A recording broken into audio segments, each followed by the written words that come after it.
हरि ओम. नमस्कार. मी सौ प्रिया श्रीनिवास जोग. श्रीमद भगवद्गीतेवरील निरूपण आपण पाहत आहोत मंडळी. निरूपणात आपला नुकताच 10वा अध्याय पूर्ण झालेला आहे आणि आपण आजपासून 11व्या अध्यायाला प्रारंभ करणार आहोत. विश्वरूप दर्शन. पाहुयात पहिला श्लोक. ओम श्री परमात्मने नमः. अथ एकादशोऽध्यायः. अर्जुन उवाच मदनुग्रहाय परमं गुह्यमध्यात्मसंज्ञितं यत्त्वयोक्तं वचस्तेन मोहोऽयं विगतो मम. विनोबाजी म्हणतात, अर्जुन म्हणाला, करुणी करुणा माझी बोलिला सरहस्य जे, त्या थोर आत्मविद्येने माझा हा मोह फेडिला. अर्थ असा आहे की अर्जुन सुरुवातीलाच म्हणतोय, अर्जुन उवाच मदनुग्रहाय यत परमं गुह्यम, म्हणजे केवळ माझ्यावर अनुग्रह करण्यासाठी जे परम गोपनीय परमश्रेष्ठ आहे आणि जे अध्यात्म नावाचे किंवा अध्यात्म विषयक वचन तुम्ही सांगितलेलं आहे, त्यामुळे त्या योगामुळे माझा मोह आता नष्ट झालाय.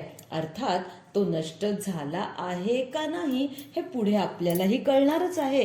पण तरी सुद्धा असं म्हणतो ना आपण व्यवहारात सुद्धा, बघा ना, मला नाही आता भीती वाटते असं म्हणावं. असं म्हटल्याने सुद्धा आपली भीती कमी होते. बरोबर. लहानपणी आपल्याला आई किंवा बाबा असंच शिकवतात, सारखं सारखं असं कुठल्याही गोष्टीला घाबरायचं नाही, तर मी शूर आहे, मला आता कसलीही भीती वाटत नाहीये असंच मनामध्ये पक्क ठेवायचं. म्हणजे मग बऱ्याच अंशी आपली भीती कमी होते. आणि बऱ्याच वेळेला आपण लहानपणी सुद्धा ऐकलंय की भीत्यापाटी ब्रह्मराक्षस. बरोबर. तर तसं इथे अर्जुनाच्या बाबतीत आपण म्हणजे तोच काय म्हणूयात की नियम इथे लावून बघू शकतो या वाक्याच्या संदर्भासाठी, की अर्जुन असं म्हणतोय की भगवंता, या सगळ्या तुझं जे काही तू आतापर्यंत मला सांगितलेलं आहेस, हे जे योग मी ऐकतो आहे, त्यामुळे आता माझा मोह नष्ट झालाय. कारण सुरुवातच मोहापासून झाले. कशाचा मोह झाला होता अर्जुनाला? तर त्याला असं वाटत होतं की मी युद्धाला उभा तर राहिलोय, पण युद्ध कोणाशी करतोय? तर माझ्या आप्तस्वकीय बांधवांबरोबर, माझ्या इष्टमित्रांबरोबर, आणि ते मला कदापिही जमणार नाही. मी त्यांच्यावर शस्त्र कसं काय चालवू?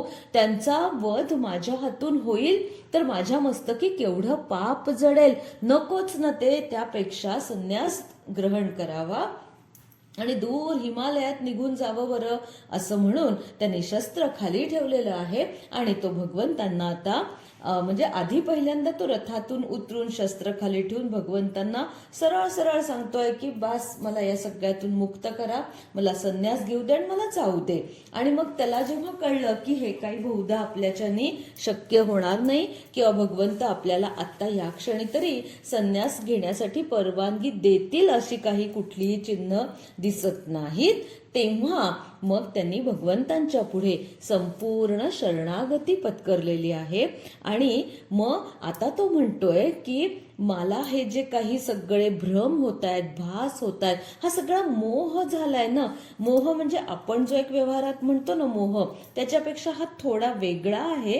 ते आपण सगळं पहिल्या दुसऱ्या अध्यायात उलगडून बघितलेलं आहे. व्यवहारात मोह म्हणजे काय, की मला मोह कशाचा असू शकतो? तर सोन्याच्या दागिन्यांचा असू शकतो, उत्तमोत्तम साड्यांचा मोह असू शकतो, चांगलं चुंगलं खाण्याचा मोह मला असू शकतो. पण हा मोह थोडासा वेगळ्या दर्जाचा आहे. तर एकंदर अर्जुन असं म्हणतोय भगवंता की माझ्यावर अनुग्रह करण्यासाठी, आता अनुग्रह म्हणाल तर आता अनुग्रह घेऊन फक्त काही उपासना करायची होती का अर्जुनाला? उपासना करायची. कशाची करायचे? कर्माची करायचे, कर्मयोगाची उपासना करायचे. भगवंताला तर शरण जायचंच आहे.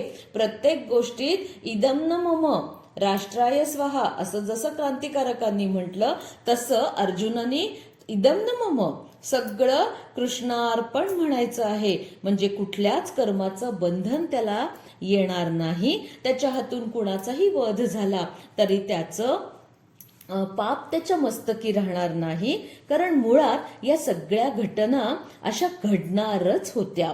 त्या घडणार होत्या, त्याला निमित्त फक्त आत्ता इथे अर्जुन होणार होता.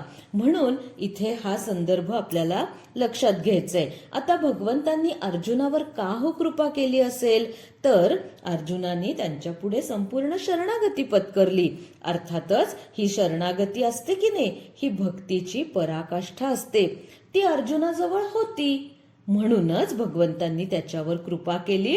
किंबहुना भगवंतांनी आधीच निवड केलेली होती अर्जुनाची, म्हणून तर त्याच्या रथाचं सारथ्य भगवंतांनी स्वीकारलं आहे. प्रत्येक भगवंतांच्या कृतीमागे दूरदृष्टी किंवा आपण ज्याला द्रष्टेपणा म्हणतो, तर त्या सगळ्याचा प्रत्यय आपल्याला येत असतो. आणि हे जे गुह्य शास्त्र आहे, धर्मशास्त्र आहे, हे परम पवित्र असं शास्त्र आहे. आपण 9व्या अध्यायात बघितलं तर हे सगळं कसं आहे की रोजच्या कर्मकांड, पूजा अर्चा या सगळ्यापासून सुद्धा ते श्रेष्ठ आहे. आणि ते श्रेष्ठ शास्त्र म्हणजे उपासनेचं शास्त्र आहे. आपण ह्या सगळ्याविषयी 9व्या अध्यायात वेगवेगळ्या पद्धतीनं जाणून घेतलेलंच आहे. आता इथे अर्जुनाने संदर्भ काय घेतलाय, तर नुकताच 10वा अध्याय पूर्ण झालाय. भगवंतांनी एवढ्या 82 विभूतींचं वर्णन केलंय. साहजिकच एवढं सगळं वर्णन ऐकता ऐकता थोडीशी अर्जुनाची स्थिती भांबावलेली असणार की नाही. डोळ्यासमोर तुमच्या काय चित्र येतं, म्हणजे एक झालं एकावर एक. जेव्हा तुम्ही म्हणजे 7 आश्चर्य जगातली ऐकता ऐकता सुद्धा आपला आ होतो, ती बघताना सुद्धा आपला आ होऊ शकतो.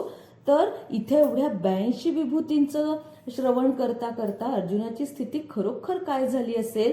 पण म्हणूनच कदाचित आता ना एवढ्या 10व्या अध्यायापर्यंत अर्जुनाची मानसिकता असं आपल्या कल्पनेने आपण जाणू शकतो ना, की ती सुद्धा थोडीशी आपण काय म्हणूयात त्याला ट्विस्ट मोडवर आली असेल. म्हणजे जे त्याला वाटतंय ना ते असंच्या असं दाखवायचं नाही, आता थोडंसं बदलून दाखवायचं, म्हणजे भगवंतांकडून आपल्याला बरोबर योग्य उपदेश येईल. हे अर्जुनाला आता बरोबर कळायला लागलंय. त्यातली मेख अर्जुनाला कळलीय. म्हणून तो म्हणतो की भगवंता आता माझा मोह नष्ट झालाय.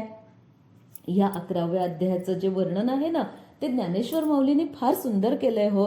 माऊली म्हणजे अक्षरशः म्हणजे तो योगेश्वर श्रीकृष्ण समुपदेशक श्रेष्ठ, आणि माऊलींनी त्या प्रत्येक समुपदेशनाचं विश्लेषण करून दाखवलंय की भगवंतांनी कशा प्रकारे ते केलं असेल, त्याच्यासाठी अर्जुनाची मनस्थिती नक्की काय असू शकते, त्याच्या आधी नंतर भगवंतांचं काय एकंदर त्याच्यावर विचार प्रक्रिया असणार आहे, या सगळ्याचं विश्लेषण माऊलींनी आपल्या प्रत्येक ओवीतून केलंय. एक सहज नमुना म्हणून सांगते, या 11व्या अध्यायाच्या साठी म्हणून माऊलींनी ज्या सुरुवातीच्या ओव्या रचल्या आहेत ना, त्यातली एक ओवी बघा. जेथ शांताची या घरा अद्भुत आला आहे पाहुणेरा, आणि येराही रसा पांतिकरा जाहला मानू. म्हणजे ह्या अध्यायात शांत रसाच्या घरी अद्भुत रस पाहुणा म्हणून आलाय. आणि एखाद्या मोठ्या माणसाला जेवायला बोलवलं ना की बघा ना, आता समजा कार घेऊन कोणी आलंय, लांबून आलंय, तर बरोबर ड्रायव्हर असतो.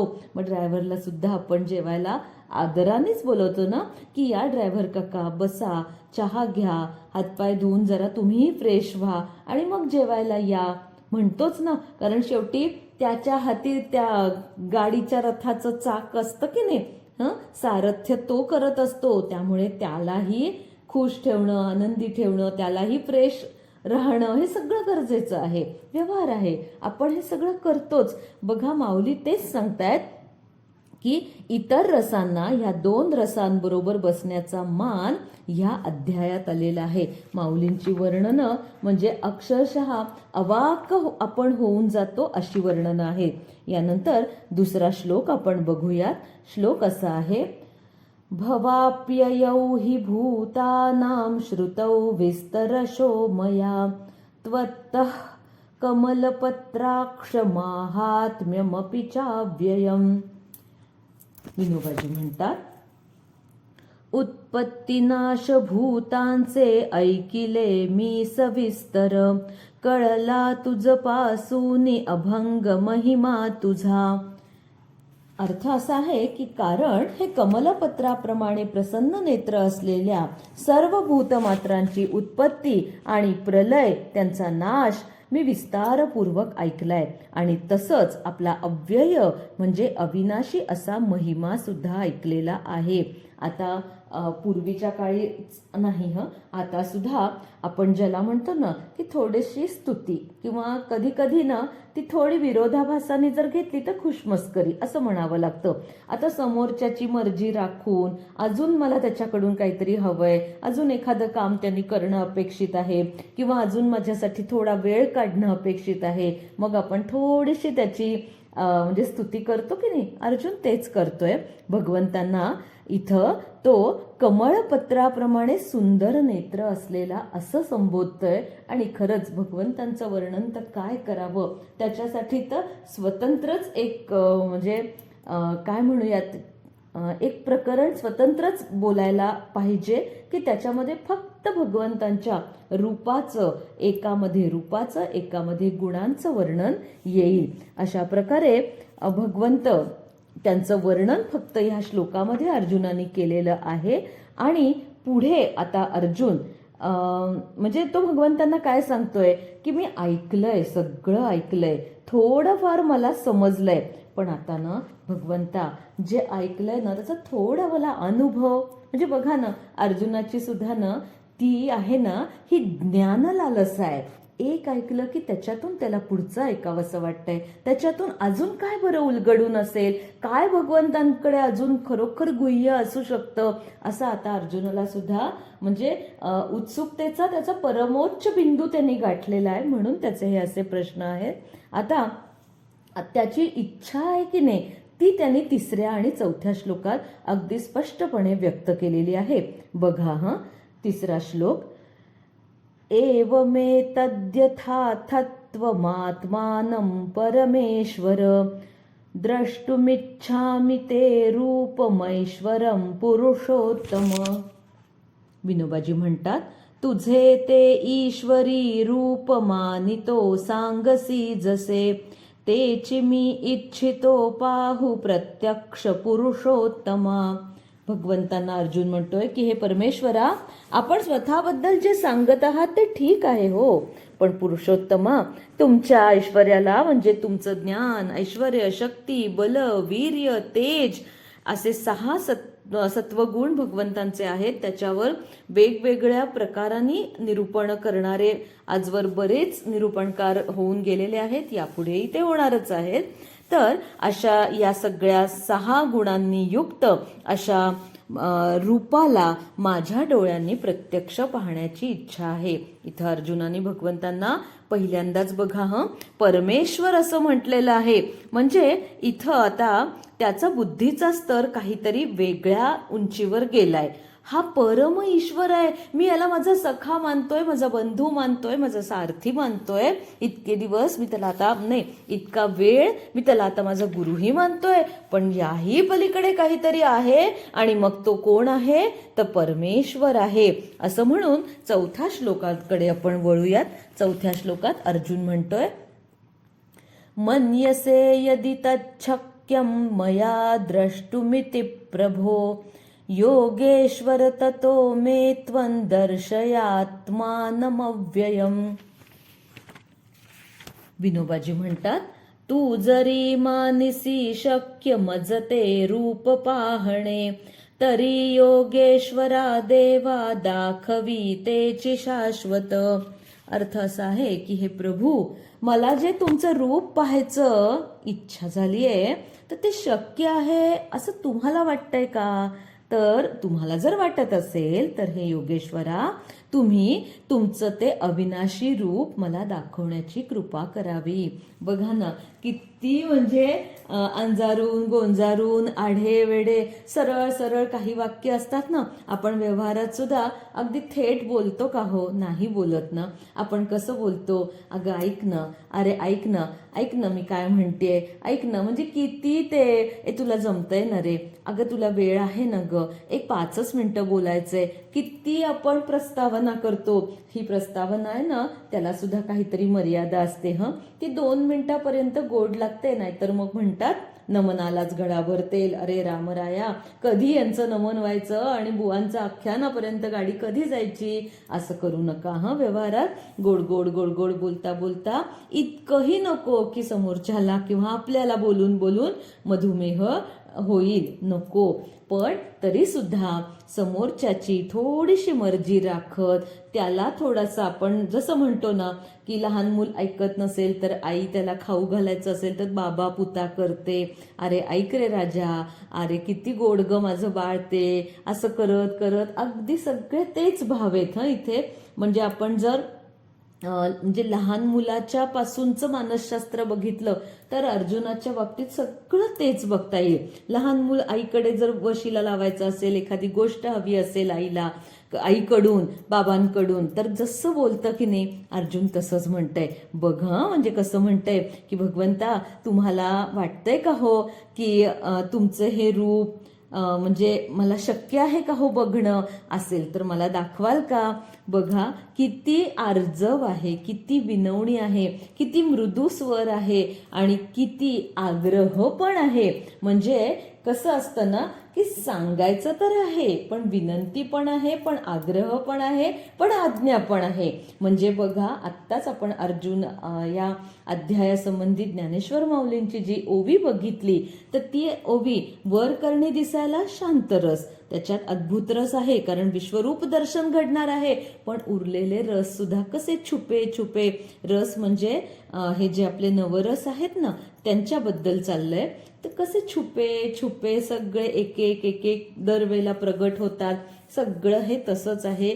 म्हणजे असा जर विचार केला तर वाङ्मय शास्त्र म्हणून जे काही आहे ना तर त्याचा सुद्धा प्रत्यय या श्लोकातून येतो. त्यामुळे या श्लोकांवर निरूपण करण्यासारखं जरी फारसं काही नसलं तरी एक वाङ्मयाचा उत्तम नमुना म्हणूनही आपण या श्लोकांकडे बघू शकतो. अर्जुनानं भगवंतांचं महात्म्य जाणलंय, हो की नाही, म्हणून तो आदरपूर्वक भगवंतांना विनंती करतोय. आणि आता थेट त्यांनी सांगितलेलं आहे, विनंती तर करतोच आहे की मला ना तुमचं खरं रूप बघायचंय. कारण त्याला आता एवढं कळून चुकलंय की हा माझा सखा, बंधू, सारथी, माझा गुरु, याही पलीकडे हा योगेश्वर परमेश्वर आहे आणि याचं रूप मला जे माझ्या चर्मचक्षूंनी दिसतंय त्याही पेक्षा नक्कीच वेगळं आहे.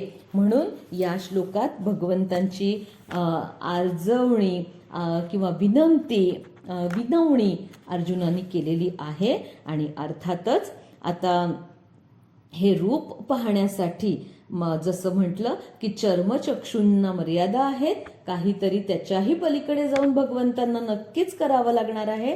ते काय करणार आहेत तर दिव्य दृष्टी त्याला प्रदान करणार आहेत. म्हणूनच 5व्या श्लोकापासून श्री भगवान उवाच विश्वरूप दर्शनाच्या या सगळ्या प्रवासाला आपण सुरुवात करणार आहोत, परंतु पुढच्या भागात. तोपर्यंत हरिओम.